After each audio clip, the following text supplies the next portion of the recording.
Get a girl, I get a boy. 1+1, take 'em right down to the shore. 1+1, give you all and give some more. 1+1, let the music free your soul. 1+1, swing with me through the light. Home if it's just one night. Home if it's just one night.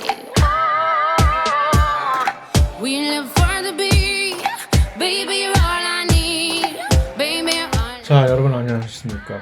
중간고사들은 뭐 잘 보신 건지 모르겠으나 아직 채점은 제가 시작을 아직 해보진 못해서 어떤지 모르겠으나 그닥 어렵지 않았기를 바라고 채점은 되도록 빠른 시간 내에 맞춰서 여러분들에게 결과를 알려드리도록 하겠습니다. 그래서 이번 시간에는 지난 시간에 이어서 계속해서 4장의 끝부분에 세포 골격과 그다음에 그와 비슷한 같지는 않지만 세포 외 기질, 요 단백질들에 대해서 잘 살펴보는 시간을 갖도록 하겠습니다. 요 그림에서 이제 전자현미경으로 세포질 안에 있는 요 세포질 안에 있는 어떤 일부분을 이렇게 촬영을 한 것인데 세포질 안에 이렇게 그냥 뭐 벌판 빈 공간으로 있는 것이 아니라 그물망보다도 훨씬 더 촘촘하게 여러 가지 세포 골격 단백질이 마치 우리 몸 안에 이 골격이 우리 몸을 지탱을 해주고 있는 것과 마찬가지로 세포 안에서도 이 세포 골격들의 단백질들의 기능에 의해서 그 세포 자체가 일단은 먼저는 가장 중요한 것은 세포 자체의 그런 고유한 모양을, 형태와 어떤 것들을 유지를 하고 안정화를 시키고 뿐만이 아니라 또 다른 매우 중요한 기능들을 세포 골격이 제공을 해주게 됩니다. 그래서 세포 골격을 이제 구성을 하고 있는 세 가지 종류의 단백질이 있습니다. 근데 그들의 공통점은 전부 이들의 공통점은 중합체라는 얘기입니다. 단백질이면서도 엄청나게 큰 폴리머 형태로 되어 있습니다. 그러면서 사실은 좀 더 엄밀하게 그들의 공통점은 이들이 아주 큰 길다는 밧줄들처럼 밧줄 또는 실 뭐 그렇게 비유를 해도 좋고 길게 단백질이라고 하지만 단백질의 형태가 사실 천차만별일 수가 있잖아요. 어떤 단백질들은 마치 눈사람처럼 동글동글 이렇게 그런 단백질이 있을 수 있는가 하면 또 여러 가지 다양한 모양이 있지만 이 세포 골격을 구성하는 단백질 세 가지는 이름하여 미세소관, 마이크로튜뷸라고 영어로 얘기한 그 다음에 중간 섬유, intermediate filament, 섬유 관과 섬유가 어떻게 다른지 튜뷸과 영어로도 튜뷸과 필라멘트가 어떻게 다른지를 연상을 하면서 생각을 해보시면 관이라고 하면 우리가 이 땅 파면서 큰 수도관 같은 거 상하 수도관 묻을 때 보면은 중간에 구멍이 뻥 뚫린 그런 시멘트 같은 걸 넣어서 이들이 전부 하나씩 계속 연결이 돼서 길게 뻗어져 나갈 것 아닙니까? 그들이 관인 것이고 튜뷸. 섬유라는 것은 중간에 그런 텅 빈 공간이 없이 실타래 꼬이듯이 그렇게 되어 있는 것이 섬유라는 얘기죠. 필라멘트. 그래서 미세섬유, 마이크로필라멘트. 그런데 이 미세섬유에는 주로 액틴이라고 하는 요 이름이 붙습니다. 그 앞에다가. 그래서 액틴 마이크로필라멘트 또는 마이크로튜뷸. 그럼 마이크로필라멘트와 튜뷸, 마이크로튜뷸 둘 다 마이크로라고 하면 접두어가 붙기는 하지만 마이크로. 하지만 튜뷸과 필라멘트는 사실 그 지름의 두께를 보면 누가 더 크겠어요? 미세소관이 훨씬 더 크죠. 튜뷸이 섬유보다. 그러면 이제 중간 섬유라고 하는 것은 대충 뭔지 알겠죠. 소관과 미세섬유의 중간 정도의 두께를 가진 이 세 가지 종류의 케이블, 소위 말하는 케이블을 가지고 활용을 해서 다양한 방면에 활용을 해서 이 전체적인 세포 골격을 구성한다라고 보시면 됩니다. 그런데 이들은 한결같이 전부 중합체라는 말입니다. 중합체. 우리가 2장에서 3장에서 2장은 아닌가? 3, 4장에서 봤듯이 생명체 안에서 중합체라는 것을 구성을 할 때는 어떤 식으로 합니까? 주물로 크게 찍어내는 것이 아니라 단위체들을 전부 섬섬옥수 연결을 해가지고서 큰 중합체를 만들어내잖아요. 그 배운 게 도덕주의라고 결국 그러한 방식으로 이 세포 골격을 구성하는 그 큰 중합체들도 역시 그런 방식으로 제작을 하게 되는 겁니다. 그러니까 어떤 특별한 각각의 서로 다른 세포 골격 단백질마다 그들을 구성하는 하나의 근원인 단위체들이 있겠죠. 그것을 생각을 하면서 정리를 하시면 될 것 같습니다. 그러니까 이 미세 소관의 경우, 영어로 마이크로튜뷸라고 하는 것을 그림으로 형상화시키면 이렇게 그럼 뭐야? 바로 요것이 바로 일종의 하나의 단위체들입니다. 이들이 모여서 뭉쳐서 뱅글뱅글 돌아가면서 휘 감아서 큰 중간에 텅 빈 하나의 관을 만들어내는 건데 이들이 바로 알파와 베타라고 하는 단위체, 튜뷸린이라고 영어로 그냥 별 큰 창의성 없이 그냥 이름을 지은 거예요. 튜뷸린이라고 해서 알파와 베타 튜뷸린이 원래 보통 이렇게 둘이 같이 짝을 지어서 다니 일상적으로 그들이 서로 이렇게 휘 감아서 자기들끼리 결합을 하면 알파 튜뷸린, 베타 튜뷸린 두 개의 서브 유닛이 있다고 이들이 몰아서 되는 것입니다. 중간 섬유 인터미디엇 필라멘트의 경우에는 조금 이 단위체가 약간 좀 허접해요. 요것 하나들이 서로 몇 가지가 이렇게 연결이 돼서 구성이 되어 있고 그 다음에 마지막으로 액틴 마이크로 필라멘트. 왜 이걸 액틴이라고 하면 바로 요 하나가 요것이 바로 액틴입니다. 액틴은 어디서 많이 들어봤잖아요. 액틴. 우리 근육 수축을 하는데 바로 그 액틴이 들어가는 거거든요.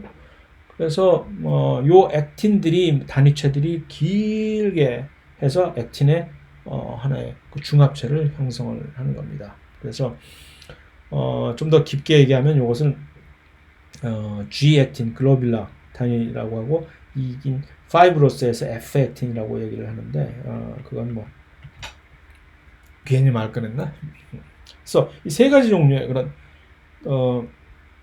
단백질이 있으면서 각각의 크기를 우리가 가늠해 볼 수가 있잖아요. 이 두께가 두께 또는 지름이라고 얘기할 수 있는 것이 25나노미터고 여기는 여기서 8에서 12나노미터 정도이고 여기는 7나노미터고 하는 식으로 뭐 숫자를 외우라는 얘기는 하지만 이제 우열은 가릴 수 각각의 위아래가 다 있는 거예요.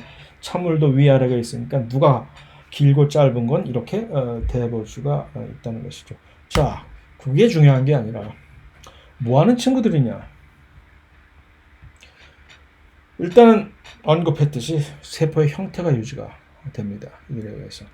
그 다음에 그것뿐만이 아니라 세포 안에 있는 소기관들이 있잖아요.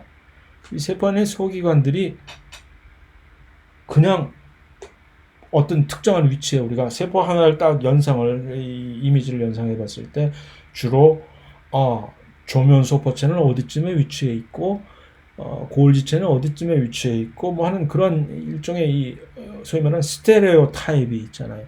그게 어떻게 생긴 거냐? 뭐 나도 내 마음대로 골지가 굳이 뭐 이 조면소포체 바로 다음에 바깥쪽에 이렇게 있으란 법이 없잖아요. 그게 바로 그 전부 여러 가지 세포 골격 단백질, 특히 미세소관 단백질이 각각의 소기관들을 이렇게 딱 움직이지 마 하고 이렇게 딱 고정을 시켜가지고서 있기 때문에 제대로 움직이지 못하는 겁니다. 그러면서도 이 우리가 내포작용 또는 외포작용에서도 이제 이용이 되는 그런 소원항들, 전체적으로 뭉뚱그려서 그냥 수성 소원항들이라고 얘기를 합니다. 그들이 그냥 무슨 풍선을 공중에다가 띄우면 덩실덩실 해가지고서 지점 A에서 B로 날아가는 것이 아니라 사실은 수성 소원항들이 전부 이렇게 마치 어떤 기찻길을 트랙을 따라서 이동을 하는 것처럼 그 트랙이 누구냐? 그 이동 경로가 바로 세포 골격에 의해서 그 트랙이 제공이 되는 것입니다.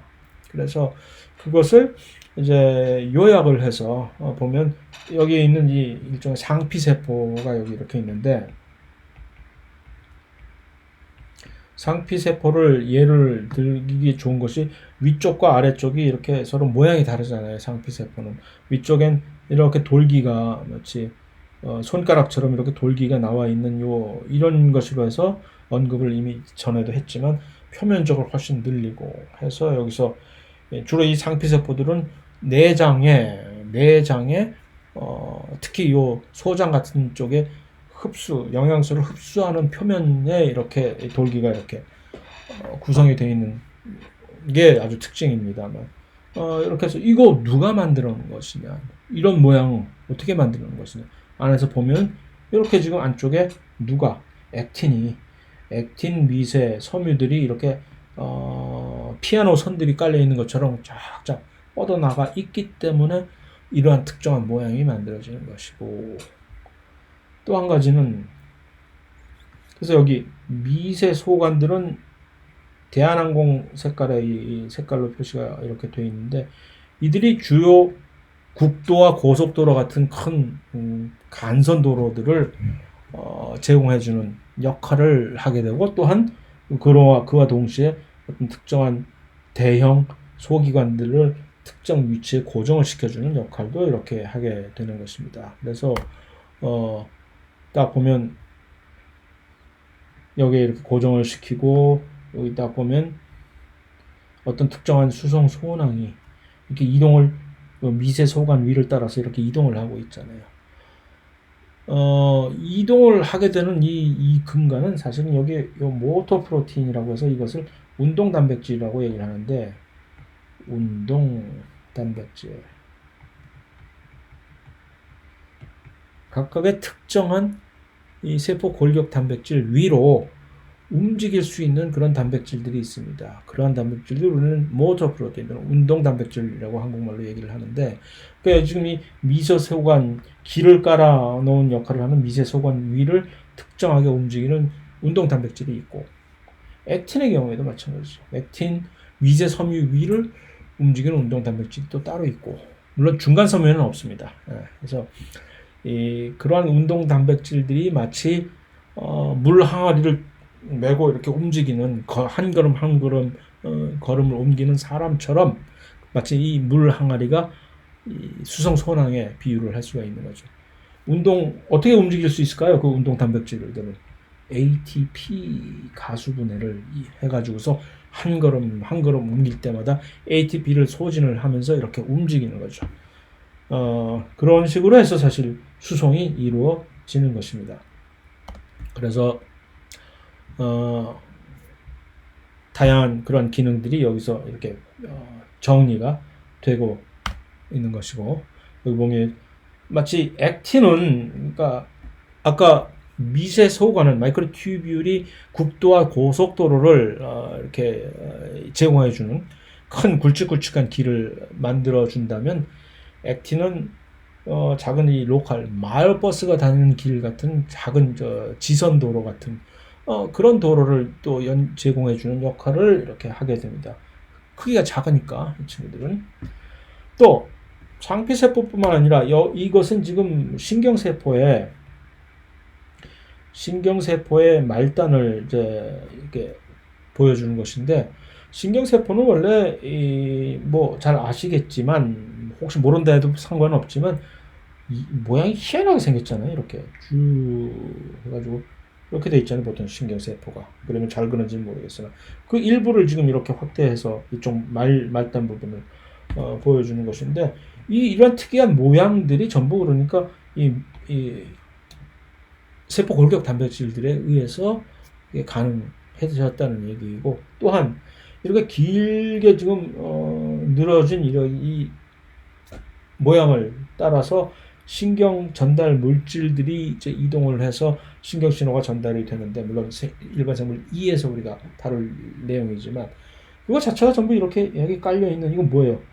대한항공 색깔 뭐라 그랬죠? 미세소관. 미세소관이 전부 이렇게 길을 깔아줘 가지고서 그 신경 전달 물질이 이렇게 이동하는 것도 결국 일종의 하나의 엑소사이토시스에 의해서 밖으로 이제 배출 또는 분비가 되는 것이거든요. 그것들이 그 길을 따라서 움직이게 되는 겁니다. 그래서 나중에 사실 치매 같은 경우 알츠하이머가 왜 생기는지도 사실은 이러한 미세소관 단백질의 안정성에 사실 문제가 생기기 때문에 그래서 이제 치매가 발생하는 주된 원인이 되기도 하는 것입니다. 예. 그래서 그것이 이제 세 가지 종류의 모양, 그다음에 소기관들을 고정, 그다음에 수송, 소낭들을 위시한 어떤 물질 수송의 이동 경로, 이 세 가지가 이 그림에서 정리가 됐다면 그것뿐만이 아니라 또 다른 기능은 근육 수축, 누구였어요? 액틴이 했잖아요. 액틴 미세 섬유가 근육 수축을 이렇게 해준다면 세포 분열은 또 세포 분열에 관해서는 세포 분열이 사실은 일단 나중에 우리가 세포 주기에서 7장에서 보겠지만 염색체들이 이제 분리를 딱 해야 되고 그것을 우리는 그 염색체들을 각각을 이렇게 분리를 시켜주는 역할을 하는 친구는 바로 이 방추사라고 하는 이것이 그럼 미세소관으로 얘기해 준 겁니다. 방추사들이 각각의 방추사들이 밧줄 던지듯이 던져가지고서 각각의 염색체들의 허리를 딱 휘감아서 끌어당기는 것처럼 바로 그들이 미세소관으로 만들어진 거죠. 그 다음에 체세포 분열이라고 하는 세포질 자체가 얘가 끊어져 동물세포의 얘기입니다. 동물세포에서 이 세포질이 세포 분열을 할 때 이렇게 딱 끊어지는 이런 방식은 수축환이라고 해서 마치 수축환이란 뭐냐면 허리띠를 엄청나게 큰 힘으로 계속 동요매면 허리가 이제 개미허리처럼 쪼쪼쪼라돼서 어느 순간 와서 잘록하고 끊어지게 되는 경우가 있을 거 아닙니까? 그런 역할을 해주게 되는 것이 바로 이 수축환입니다. 누가 제공해 주느냐? 그런 수축환 기능은 바로 액틴 근육 수축을 하게 해주는 그 어떤 그 기능 어디 갑니까? 나는 이 근육 수축이 됐든 뭐든지 수축하는 데는 전문이야라고 액틴이 나선 거죠. 그래서 그 액틴에 의해서 이루어지고 그래서 세포 분열 자체가 이 두 가지 종류의 이 세포 골격 단백질이 없어서는 절대로 수행이 될 수가 없는 기능이고 그 다음에 세포의 운동성이라고 하는 또 측면은 움직이는 세포 자체가 이제 움직일 때 예를 들어서 이 두 가지 종류의 운동 기능을 제공해주는 선모와 편모에 의해서 선모는 쉽게 비유를 해서 장비 수염이고 수북이 듬성듬성 짧은 편모는 관우의 수염입니다. 길게 뻗어나가 있는 내가 너무 옛날에 어릴 때 만화를 너무 봤나? 이 장비와 관우에 대한 또 한 가지의 이 완전한 편견. 어쨌든 간에 그래서 이 둘 다가 사실은 미세소관에 의해서 만들어진 것입니다. 그래서 이들은 전부 미세소관. 그래서 선모가 됐든지 간에 편모가 됐든지 간에 이들은 어떻게 운동성을 제공해 주는가? 선모의 대표적인 경우는 우리의 기도라든가 그런데 표면에 수북히 깔려 있는 이 선모들이 마치 바람에 휘날리는 갈대처럼 이렇게 흔들어 주지 않으면 이게 흔들어 줘야 운동성이 이제 흔들어 주지 않으면 어떤 물질들이 이게 액체들이 우리 몸 안에서 액체들이 어떤 일정한 유속을 가지고 흐르지 못하고 그렇지 못하게 되면 결국 감염을 받잖아요. 우리 CFTR의 경우에서 그래서 그런 낭포성 섬유증 같은 것들이 걸리게 되는 원인이 되는 것이고 편모 예를 들어서 정자가 막 꼬리치면서 움직인다든가 또는 다른 미생물들이 움직일 때 물론 진핵세포의 얘기입니다만 그럴 땐 긴 꼬리 역할을 해줘서 꼬리가 마치 우리가 수영 버터플라이 하듯이 이렇게 막 연동을 치면서 가는 그래서 움직이게 해주는 것이 바로 이 미세소관이 제공해준 또 다른 그런 구조인 편모에 의해서 이렇게 움직이는 것이죠. 자, 그래서 그 그림이 이제 세포 분열을 할 때 이제 요약이 이 그림에 의해서 되어 있는 것이고, 그러니까 요 또 역시 일관성 있게 요 대한항공 색깔은 미세소관, 방추사 얘기죠. 그다음에 빨간 색깔 요것은 액틴이 지금 요 수축환을 지금 만들어 주고 있는 거예요. 여기서 이 빨간색은 여기에서 염색체인 것이고, 그렇다 이런 얘기입니다. 자, 그러면 좀 더 구체적으로 미세소관 중합체를 만들 때는 튜블린 단위체라고 하는 것들이 중합체를 만든다 하는 것이고, 그 중합체 형성을 할 때는 뭐가 필요하느냐? GTP, ATP, CTP, TTP 하는 요 뉴클리오티드 있잖아요. GTP.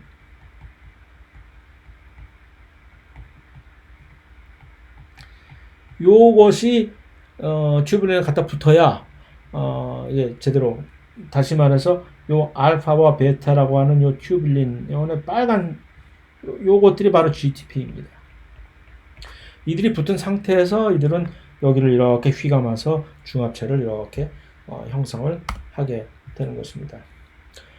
그래서 미세소관이 아까 얘기했듯이 이러한 기능들을, 형태, 그 다음에 위치 고정, 이동 경로를 제공해 주는 것이고, 또 세포 분열에 있어서 방추사, 세포의 운동성을 제공해 주는 편모, 선모 이런 것들을 하는 것이고, 그런데 미세소관은 우리 세포 안에서 이러한 특성을 가집니다. 그래서 이제 뭐 듣기에 뭐야 이게, 소위 말하는 역동적 불안정성이라고 하는 특정한 이제 성격을 가지고 있습니다. 이것이 무엇인고 하니, 그 미세소관의 역동적 불안정성을 우리가 고찰을 하게 되는 하나의 사례가, 이 경우를 먼저 한번 생각을 해봅시다. 텍솔이라고 하는 물질과 콜히친, 영어로 콜히친이라고 하는데 이제 한국말로 콜히친이라고 보통 얘기를 하는데, 이 둘 다가 사실은 강력한 항암제입니다. 물론 콜히친은 워낙 독성이 강해서 사람한테 이것을 직접 쓰지는 않지만 배양세포 같은 데다 콜히친, 항암제라고 하는 이 약능은 무엇입니까? 항암제란 세포 분열을 억제를 시키게 되면은 항암제 구실을 할 수 있는 거잖아요. 암이라는 것이 미친 듯이 아무 통제를 따르지 않고 세포 분열을 하게 되는 그러한 사고가 난 세포들을 암세포라고 얘기를 하는 것이니까, 항암제라는 건 그것을 막아주는 게 항암제잖아요. 그래서 텍솔이 됐든 콜히친이 됐든 둘 다 아주 강력한 항암제 구실을 하는 것인데, 텍솔은 물론 원래 이 무슨 유칼립터스 같은 이 미국 서부 지역, 해안가 지역, 캘리포니아, 무슨 오레곤 그쪽 해안가 지역에 자생하고 있는 나무 껍질에서 추출을 하게 된 그런 물질로서, 이제 요즘은 이제 막 합성을 해서 만들어 보려고 해서 하는 큰 성공을 거두기도 했으나, 워낙 강력한 항암 효과를 가지고 있기 때문에. 근데 이 텍솔이 항암제로서 구실을 하고 할 수 있는 그 이유는 미세소관 구조를 안정화시켜. 그 얘기는 뭐냐면 미세소관이 이 중합체 형성을 계속 유지를 시킬 수 있게 만들어주는 거죠. 그러니까 미세소관 이 중합체가 분해가 안 된다는 얘기죠. 분해가 안 됨. 안정화시킨다는 얘기는 분해 안 됨. 이것이 텍솔의 역할입니다. 미세소관 구조가, 미세소관이 분해가 안 됨으로써 얘가 항암 역할을 한대. 근데 반면에 콜히친은 미세소관을 마구 분해시키는 기능을 가지고 있는데 똑같이 항암제 역할을 할 수 있대. 뭐지? 둘 다가 정반대 지금 역할을 하고 있는데 어떻게 이 둘 다가 항암제 구실을 할 수 있다는 얘기자라는 얘기죠. 이 그림에서 놓고 보면 이제 예를 들어서 단위체, 튜뷸린 단위체들을 이 중합체로 만들기 위해서는 여기다가 이 GTP를 마구 놓는다든가, 또는 텍소를 가미하면 이렇게 이쪽 방향으로 이제 움직이는 거예요. 반대로 이렇게 중합체가 형성되는 미세소관에다가 콜기친을 투여를 한다든가 또는 GTP를 뺏어가면은 이렇게 또는 콜기친을 치면 그러면 이쪽 방향으로 지금 분해가 되는 거예요. 항암제라는 건데 둘 다 세포분해를 억제시키는 효과를 가져오는데 어떻게 해서 이게 바로 여기서 우리가 미세소관의 역동적 불안정성이라는 것을 깨닫게 해주는 하나의 사례입니다. 그 얘기는 뭐냐면 미세소관이 지금 방추사 형태에서 방추사를 만들려면은 세포분해를 억제시킨다는 얘기는 방추사를 만들어야 세포분열이 될 텐데 방추사를 못 만들게 된다면 세포분열 억제가 되겠죠. 콜기친 같은 경우는 이미 만들어져 있는 방추사를 전부 분해를 시킨다고 해서 방추사를 못 만들게 되겠죠. 그러니까 그건 이해가 돼. 그런데 어째서 텍솔까지도 세포분열을 억제를 시킬 수가 있을까? 예를 들어서 텍솔을 치면 방추사 형성이 촉진될 거 아닙니까? 그것이 왜 그러냐 하면은 일부러 미세소관은 역동적 불안정성이라는 얘기는 일부러 불안정하게 만들어 놨다는 얘기입니다. 스스로 가만히 내버려두면 막 스스로 마치 바닷가에 모래성 쌓아놓으면 파도가 그냥 와서 쭉쭉쭉 미리 이제 파괴를 시켜버리지 그렇게끔 작동하도록 이미 만들어져 있다라는 얘기입니다. 이것이 왜 그렇게 해놨느냐 하면 이 미세소관은 엄청나게 서로 여러 가지 기능이 있잖아요. 길도 깔았다가 세포분열을 할 때는 갑자기 그 길이 그냥 새롭게 길이 이미 깔려져 있는 상태에서 방추사가 새롭게 만들어지는 것이 아니라 또 원래 있던 길에 있는 보도 블럭들을 전부 떼어내 가지고 새롭게 이제 새로운 방추사를 만들어낸다는 그런 식으로 받아들이면 됩니다. 그러니까 분해를 쉽게 할 수 있어야 기존에 형성돼 있는 미세소관 중합체를 분해를 해서 기존의 미세소관을 분해를 해서 새로운 예를 들어서 방추사를 만들 텐데 텍소를 치면 이 분해가 안 되잖아요. 그러니까 방추사 못 만드는 거죠. 콜히친을 치면 새로운 방추사를 못 만들지. 다 분해시켜버리니까.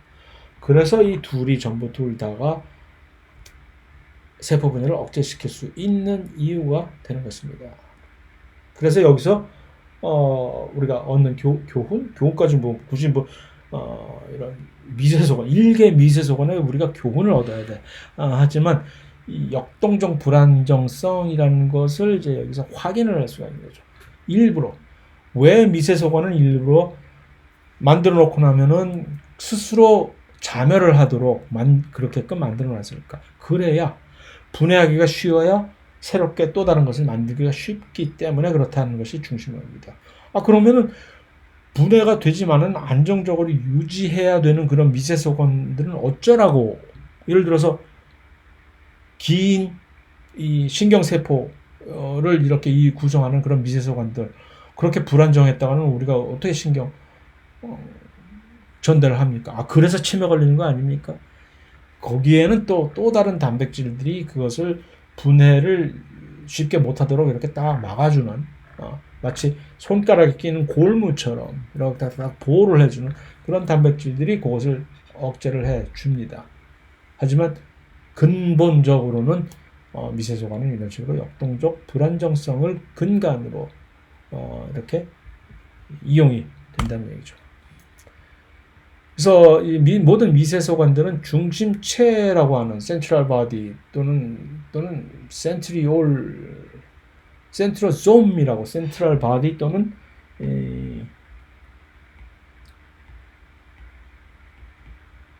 센트로솜이라고 하는 이런 구성체에서 만들어지는데 이것을 이제 마이크로튜블 오거나이징 센터라고 얘기를 하는데 동물세포에서만 있어요. 식물세포는 이게 뭐 없어. 어떻게 되는 거지? 그래서 미세소관들을 합성하는 일정한 하나의 근원 샘물이 되는 것입니다. 그래서 여기서 이 방추사 형성의 근원지가 되기도 하고 요거는 이제 중심 립이라고 하는 센트리올 주변부를 여러 가지 이상한 물질들이 둘러싸고 있는 그러한 구성으로 전체로 이제 이루어져 있습니다.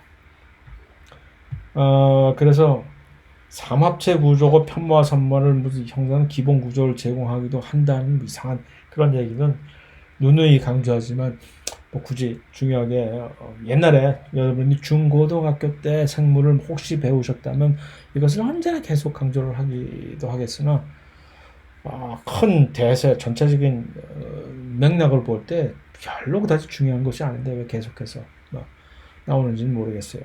그리고 미세 소관 위를 이제 예를 들어서 수성 소낭들이 움직인다든가 할 때는 운동 단백질들이 그 위를 걸어 다녀 줘야 ATP를 사용해서 그래야 이제 되는 것인데 그러면 그 위를 움직이는 이 운동 단백질은 누구냐? 두 가지 종류의 운동 단백질들이 미세 소관 위를 걸어 다닙니다. 하나의 이름은 카이네이신, 또 다른 이름은 다이네인이라고 하는 두 운동 단백질인데 재밌는 것은 이 둘이 서로 언제나 일방통행으로 서로 반대 방향으로만 이동을 할 수가 있습니다. 갔다가 뒤로 못 가. 한쪽 방향으로만. 그런데 이들이 움직이는 방향은 서로 반대 방향입니다. 그래서 이들은 ATP를 이제 가수분해를 에너지원으로 사용을 해서 수성 소낭들을 미세소관 위로 이동을 시키는데 이들이 서로 지금 반대 방향으로 이동을 한단 말입니다. 카이네이신과 다이네인 둘 다. 혹시 어쩌다가 한 미세소관 안에서 둘이 서로 이렇게 움직이게 됐다면은 원수는 외나무 다리에서 만나는 형국이 되겠으나 그렇게 될 경우에는 힘센 친구가 이기는 거예요. 그래서 힘 없어진 친구는 떨어져 나가서 다시 시작하게 되고 중간섬유는 동물 세포에만 이거 역시 존재를 하면서 세포 전체의 구조적 지지 같은 것을 하는 것이고 주로 이제 이런 미케니컬한 기계적인 자극에 대해서 이렇게 보호를 해주고 견고하게 해주는 것이 중간섬유의 주요 기능이면서 특히 그 중에서 유명한 중간섬유 중에 얘가 예를 들어서 케라틴이라든가 피부와 손톱에 주로 머리카락에 주로 많이 분포하는 케라틴이라든가 그 다음에 신경섬유 뉴로필라멘트라고 하는 이제 신경 조직에 많이 분포하는 신경섬유. 그 다음에 이 세포의 핵막 안에 들어있는 라민이라든가 하는 그런 것들이 주로 유명한 중간 섬유 중에 하나입니다. 액틴의 경우는 액틴은 이렇게 길게 뻗어 있는 밧줄 같은 액틴은 액틴 소단이체에 의해서 이제 중합체 형성이 되는데 이 미세 소관의 경우와 조금 대조적으로 이들은 액틴은 ATP를 결합을 한 상태의 조건에서 중합체를 형성하게 됩니다. 그래서 사실 이름이 액틴, ATP를 따서 액틴이라고 부르게 된 것인데 근데 이 액틴 위를 움직이는 운동 단백질은 미오신, 영어로 마이오신이라고 하는 운동 단백질 하나만 이제 움직입니다. 역시 미세 소관 위를 움직였던 카이네신과 다이네인과 마찬가지로 이 경우도 ATP 가수 분해를 에너지로 사용을 해서 움직이게 되는 것이다. 그래서 이 역시 수성선원과 세포 소기관들의 이동에 사용되기도 하고 특별한 경우에 이 근육 수축에 있어서는 이 미오신 단백질이 특별하게 변형이 돼 가지고서 그래서 주객이 사실은 전도가 돼 가지고서 이 미오신들이 훨씬 더 강력하게 구성이 돼서 이들이 땡겨내는 힘으로 액틴 섬유들이 수축이 이렇게 딱 되는 그런 기작에 의해서 우리의 근육이 수축이 되기도 하는 것이죠. 근데 이 일반적으로 이 액틴 요 위를 걷는 요 운동 단백질은 미오신들은 전부 훨씬 더 길이가 이제 일종의 롱다리들입니다. 아까 그 미세 소관 위를 걷는 다이네인과 또는 카이네신들과 비교해서 훨씬 더 롱다리라는 얘기는 보폭이 ATP 가수분해를 한번 할 때마다 한 걸음을 움직이는데 이 보폭이 훨씬 더 크다는 얘기죠. 이거 뭐 별거 아닌 것 같은데 왜 여기다 꺼내는 거냐 하면은 그래야만 미세소관과는 다르게 미세소관은 이렇게 일정하게 평면이 일정한 면을 유지하고 있잖아요. 그러니까 보폭이 짧아도 모든 면들이 동일한 수평선상에 있으니까 상관이 없는데 요 미오신의 경우는 만약 이 다리가 짧았다면은 또 다른 거를 움직였을 때 자칫 잘못하면은 훨씬 온폭 파여진 그 표면을 밟게 되는 거죠. 그러면 이 움직이던 지금 이 큰 물질을 수송 카고를 짊어지고 움직이던 운동 단백질이 자칫 잘못하면 떨어지게 되죠. 낭떠러지로 천길 낭떠러지로 떨어지게 되면 이건 뭐 복구 불가 할 수 있을 수도 있잖아요. 그래서 한 걸음 한 걸음 움직일 때마다 가장 높은 포인트를 밟을 수 있게끔 그래서 계속 일정한 평면을 계속 밟고 올라갈 수 이동을 할 수 있게끔 해주는 또 그런 이유가 여기에 깔려 있는 것입니다. 그래서 이 미세섬유는 아까 얘기했던 근육 수축, 그 다음에 수축환 같은 걸 이용하는 그 체세포 분열 동물세포에서의 요것들을 기능을 제공해주고 그래서 이 근육 수축의 경우에는 바로 이 미오신들이 운동 단백질들이 그냥 개별적으로 움직이는 것이 아니라 자기들끼리 이렇게 굵게 훨씬 더 굵은 액틴 섬유보다 훨씬 더 굵은 무슨 하나의 섬유 필라멘트를 구성을 해가지고서 이들이 자기 노들을 마치 배 노들을 한 여러 개를 뭉쳐서 이렇게 묶어놓은 것처럼 작용을 하면서 ATP 가수분해에 의해서 운동 단백질이니까 ATP 가수분해에서 이렇게 움직이잖아요. 그 움직이는 그 힘으로 액틴을 이렇게 쫙 줄여주는 수축해주는 그런 역할을 해주는 것입니다.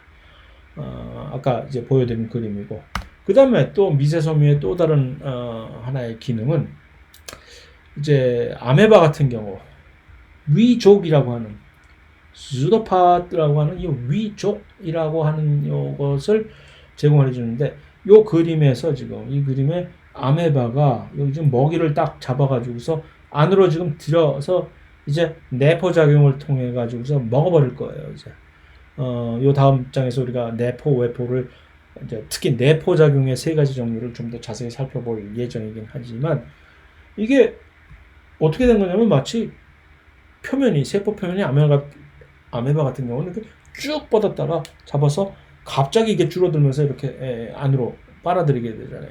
이게 어떻게 해서 그것이 가능하냐면은 여기에 지금 액틴들이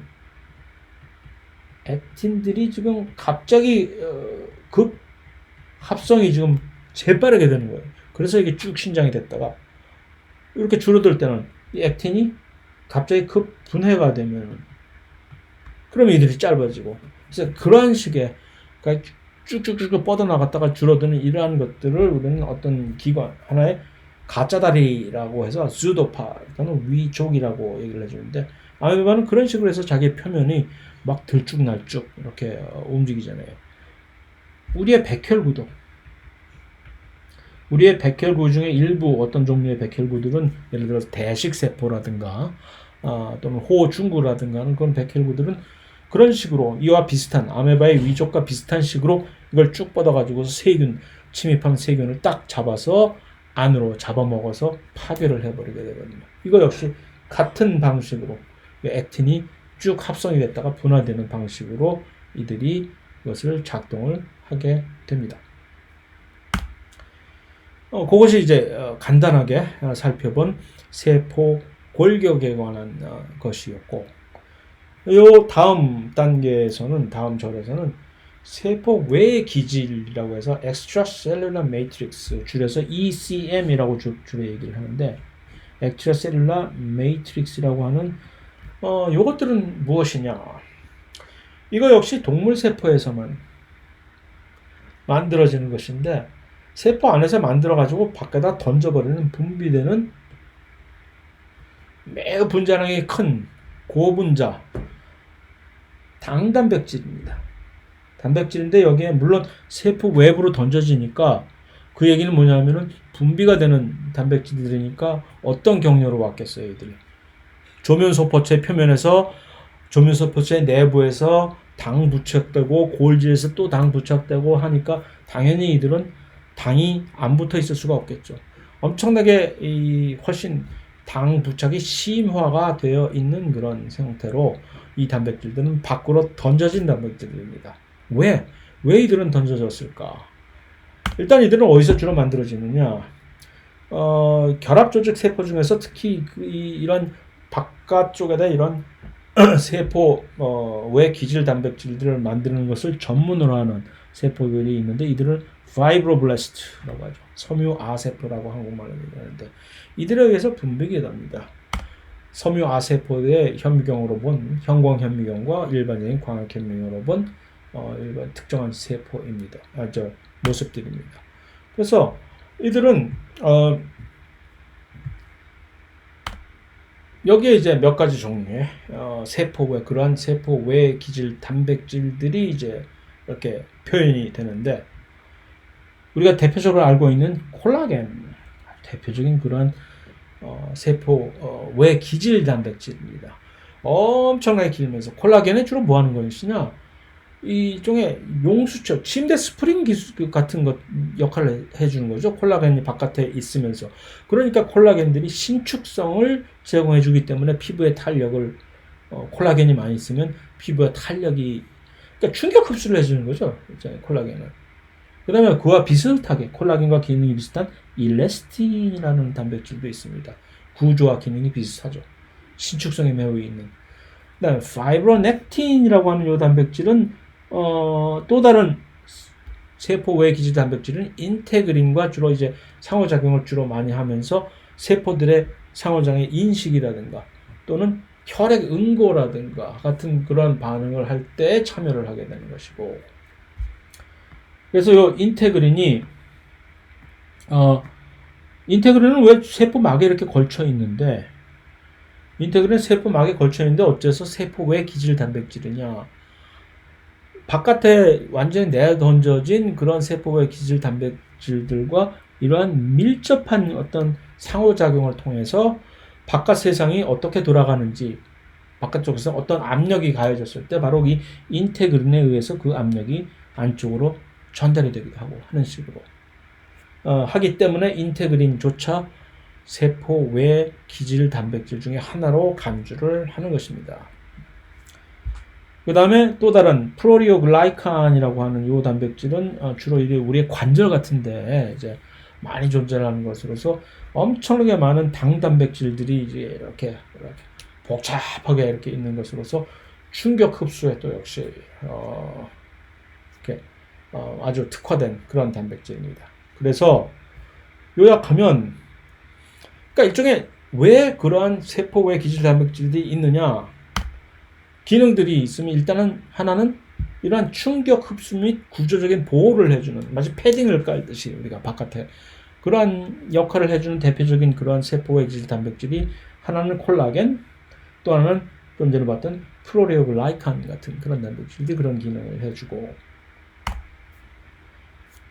또 다세포 생물에서 어떤 부위는 이 메인 바디에 찰싹 잘 붙어 있어야 되잖아요. 안 그러면 떨어져 나가면 이제 완전히 폭망하는 거 아니에요. 그러한 역할을 해주는 이름을 굳이 외울 필요는 없으나 라미닌 또는 베이셀라미나 뭐 이런 거 사실 알 게 뭐야.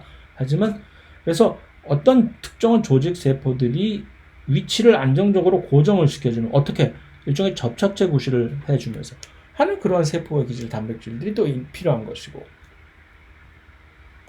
그 다음에 또 다른 기능은 세포들끼리 이렇게 있을 때 교신 및 세포 이동을 할 때 그러니까 내가 누구고 또 어떤 바깥쪽에 어떤 일들이 벌어지고 있는지라는 것을 전달해주는 그런 단백질 예를 들어서 인테그린이라든가 파이브로넥틴이라든가 또는 여러 가지 세포 부착 분자들 같은 뭐 이런 것들이 다시 한번 강조하지만 각각의 이름을 굳이 외울 필요가 없이 대체적으로 세포 외 기질 단백질들이 어떠한 특정한 기능을 하기 때문에 우리가 이렇게 갖고 있느냐 하는 것을 여기서 이렇게 정리를 하면 그것으로 충분하다고 생각이 되는 것이죠. 그래서 이렇게 이런 것들이 이렇게 보이게 되는 이유입니다. 마지막으로 그럼 그러한 세포의 기질 단백질들하고 구조적인 상호관계를 이들은 세포의 기질 단백질들은 아니지만 세포 안에 있는 단백질들이지만 세포막에 붙어서 이들과 상호관계를 유지하는 그러한 세포질 단백질들은 그러니까 이제 이들을 연결시켜 주는 것이죠. 세포 외 기질 단백질들과 세포 골격 단백질들 중간에 이렇게 서로 매개를 연결을 시켜주는 그런 역할을 해주는. 이미 우리는 인테그린을 한번 봤잖아요. 물론 이 인테그린은 세포 외 기질 단백질의 하나로서 간주가 되긴 하지만 그 중에서 유명한 세 가지 연접 단백질들이 동물에서 볼 수가 있습니다. 요 셋은 하나는 접착 연접, 또 하나는 접착 반 또는 밀착 연접. 이렇게 세 가지 종류. 이름이 좀 헷갈려서 외우기 힘들긴 하지만 adherence, 접착반, desmosome, and tight junction 이 세 가지 종류가 있는데 여기 이제 하나는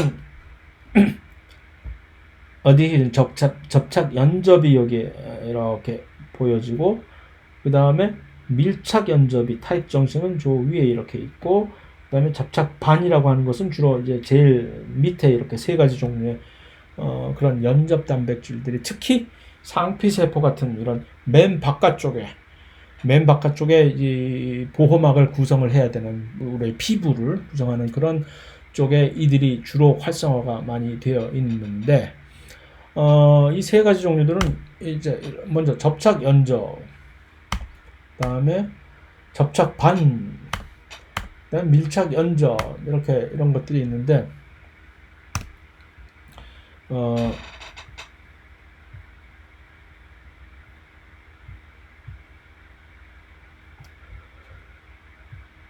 각각의 자세한 우리가 내막을 알 필요는 없으나 예를 들어서 밀착 연접 제일 위에 이렇게 있으면서 이 밀착 연접 단백질들은 마치 지퍼를 이렇게 쫙 우리가 올리듯이 이렇게 여기를 타이트하게 이렇게 전부 막아가지고서 그래서 이것을 이제 타이트 정션이라고 영어로는 얘기를 하는데 그래서 한국말로 이것을 밀착 연접이라고 얘기하는데 아주 작은 물질들조차 이런 밀착 연접이 이렇게 딱 위치하고 있는 이 사이를 통과를 못합니다. 그래서 심지어 입은 물조차도 제대로 통과를 하지 못하는 아주 그래서 이들이 제일 먼저 제1선에 배치되어 있는 것이 좋겠죠. 그러면 세포 틈새를 뚫고 어떤 이물질들이 들어가기 힘들게 될 테니까.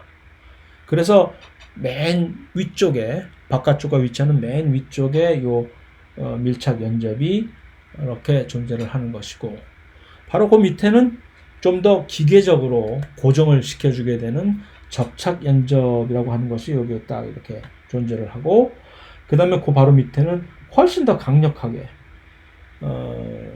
접착 반이라고 하는 그래서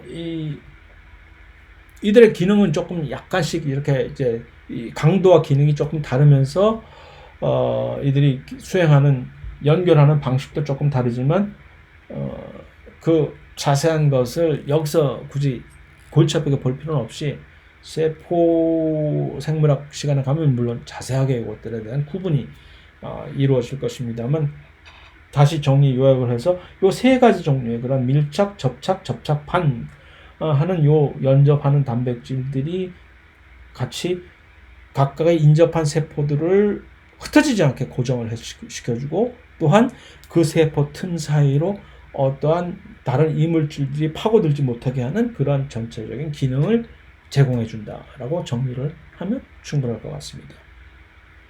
그러고 나서 이제 마지막으로는 여기 보이는 여기 좀 간극 연접이라고 하는 이게 보이잖아요. 맨 밑바닥에 주로 이렇게 위치를 하고 있는데 이 간극 연접이 바로 이 세포 간의 물질 교환을 이제 수행을 하게 해주는 동물에서 그런데 그 동물에서 그러한 간극 연접을 해주는 기능과 똑같은 기능을 제공해 주는 것이 식물에서는 원형질 연락사라고 하는 것이 그 기능을 제공을 해 주는데, 요 간극 연접은 저 밑에 있으면서 일종의 단백질들이 일종의 드릴로 구멍을 뚫듯이 두 세포 사이에 하나의 틈을 제공을 해 준 것입니다. 그래서 이는 뭐냐면 간극 연접이 제공해 주는 이러한 저속화 표현으로 개구멍 또는 조금 고차원적인 표현으로 자유무역인 FTA라고 이렇게 표현을 할 수가 있는데, 그러니까 보통 세포들 간의 물질 교환은, 물질 이동은 아주 특정한 수송체가 있어야 되는 거 아니에요. 그래서 포도당 하면 이 포도당이 세포 A로부터 세포 B로 이동을 하려고 하면 이 포도당을 수송을 시켜줄 수 있는 특정한 포도당을 인식해서 수송을 허락을 해주는 포도당 수송체가 있어야만 되는 것이고, 그런데 세상 너무 그렇게 빡빡하게 살면은 사실 스트레스 쌓여서 못 산다라는 얘기죠. 약간의 숨통을 틔워주는. 그래서 이런 간극 연접은 크기만 맞으면, 그러니까 아주 큰 크기의 물질은 간극 연접을 통해서도 이동을 못하는 것이고, 하나 작은 이온이라든가 또는 뭐 사이즈가 그렇게 크지 않은 그런 물질들은 간극 연접을 통해서 훨씬 빠르게 어떤 특정한 이 검사를 거치지 않고 수송체에 의한 왔다 갔다를 원활하게 서로 최소한 이웃한, 우리끼리 아는 사이인데 뭐 하면서 이웃한 그런 세포들 간에서는 이렇게 이동이, 수송이 허락이 되는 그러한 역할을 제공해 주는 것이 바로 이 간극 연접입니다. 식물도 그러한 이런 일종의 우회로가 있으면 좋겠죠? 있어요, 식물도. 그래서 식물 세포에서는 이제 원형질 연락사라고 하는 것이 그 기능을 담당을 해 주는데, 재미있는 것은 뭐냐면은 이 원형질 연락사는 단백질이 아니라, 간극 연접은 사실 단백질들이 이렇게 구멍을 이렇게 세포막에다 제공해 주는 것인데, 단백질이 아닌 소포체, 엔도플라즈믹 레티큘럼, 특히 그 스무드 엔도플라즈믹 레티큘럼입니다. 이들이 마치 어떤 식으로 이제 비유를 하면 좋을까 하면, 문이 닫히기 전에, 문이 딱 닫히기 전에 카페트 같은 것을 이렇게 딱 여기다 중간에 밀어 놓으면은 문이 완전히 안 닫히잖아요. 그러한 구실을 해줍니다. 그래서 식물 세포가 세포 분열을 할 때는 댕무 세포는 조금 다른 방식으로 이렇게 세포 분열이, 체세포 분열이 이루어지는데, 나중에 우리가 좀 더 자세히 보겠지만, 그 과정에서 일종의 요 활면소포체가 한 세포에서 다른 쪽으로 이렇게 이동을 해서 이렇게 걸쳐 있게 되는 겁니다. 마치 엘리베이터가 문이 닫히려고 할 때 발을 하나 딱 걸쳐대면은 문이 안 닫히는 것처럼 이렇게 해서 요 틈이 생기는 거죠. 그 엘리베이터 문 안 닫히게 할 발로 그렇게 하지 마세요. 잘못하다가 큰일 납니다. 그러다가 제가 옛날에 공부했던 미국에서 학생 2명이 그대로 죽어버린 경우가 있어요. 엘리베이터 닫힌 거를 발로 이렇게 딱 막았다. 난 아직도 계속 그렇게 하고는 있지만, 나 앞으로 살 날이 얼마 안 남았으니까 그런 것이고, 여러분들이야 아직 창창한데. 그래서 그렇게 하면 여기에 이런 틈이 생기잖아요. 여기에 작은 요 틈을 통해서 마치 그 틈이 동물의 간극 연접과 같은 구실을 해주는 겁니다. 그래서 여러 물질들이 요 틈새로 원활하게 이동이 됩니다. 이 원형질 연락사를 통해서. 그런데 그것을 이용을 해서 식물을 감염시키는 바이러스들은 한 세포에 이제 감염을 하고 다른 세포로 이제 이 우리의 감염력을 전파를 해야 되겠다 할 때, 바로 이 원형질 연락사가 만들어 놓은 요 틈을 통해서 이렇게 또 이동을 하기도 하게 된다는 얘기입니다. 그래서 요 정도가 일단 간략하게나마 4장을 마무리하는 것이 되겠고, 5장은 조금 있다가 좀 시간을 두고 왜냐면 여기까지 녹화가 되고 그 다음에 시간이 해서 좀 있다가 몇 시간 후에 아마 저녁 때 녹화를 해서 올리게 될 것입니다. 그래서 일단 여기까지 첫 번째 세션만 마치고 그 다음은 계속 이제 5장을 이제 들어가도록 하겠습니다.